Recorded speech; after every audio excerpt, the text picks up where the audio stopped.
చేస్తూ BRS party అభ్యర్థి మాగంటి సునీత మీదనే 2 సార్లు కేసులు నమోదు చేసిర్రు. ఎట్లా చూడుస్తారు ఇది?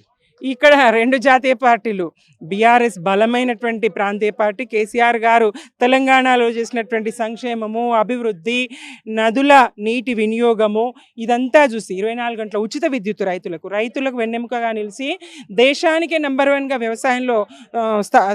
వ్యవసాయాన్ని తీసుకొచ్చిన పరిస్థితి. ఇదన్నీ చూసి మరి ఈయన దేశవ్యాప్తంగా ఆయన సంస్కరణలు కోరుకుంటే ఎట్లా ప్రజలు అనేటువంటి భయంతో బీజేపీ కాంగ్రెస్ రెండూ ఒక్కటయ్యి ఇవాళ జూబ్లీహిల్స్ ప్రజల్ని మోసగించాలని చూస్తుండ్రు.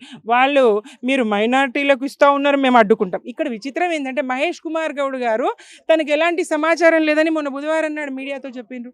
అజారుద్దీన్ గారికి మంత్రి పదవట కదా అంటే నా దగ్గర అయితే ఏం సమాచారం లేదు, పీసీసీకి అయితే ఏ సమాచారం అందలేదు, అదేం లేదు, ఆయన కొట్టిపడేసిండ్రు. ఇవాళ చూస్తే ఇది పరిస్థితి. బీజేపీ వాళ్ళు ఆయన కన్నా ముందుగల్లా పీసీసీ దగ్గర సమాచారం ఉండదు కానీ బీజేపీ దగ్గర సమాచారం ఉంటుంది. వాళ్ళు లేదు ఇచ్చేదే లేదు, మేము అడ్డుకుంటామని లేఖ రాస్తారు.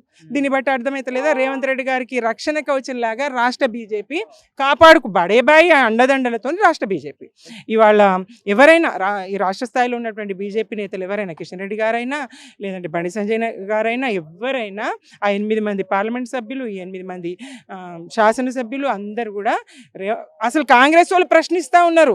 2 లక్షల నిధులన్నా లేని నియోజకవర్గానికి ఎట్లా పోవాలి, మేము ఎట్లా అభివృద్ధి చేసుకోవాలి, సస్తే సాగు పోతున్నాం, అయితే లగ్గానికి పోతున్నాం కానీ మరి నియోజకవర్గంలో అడుగుపెట్టే పరిస్థితి లేదు. నియోజకవర్గానికి ఎమ్మెల్యే నిధులు 2 లక్షలు కూడా వస్తలేవని కాంగ్రెస్ సభ్యులే ప్రశ్నిస్తూ ఉన్నారు.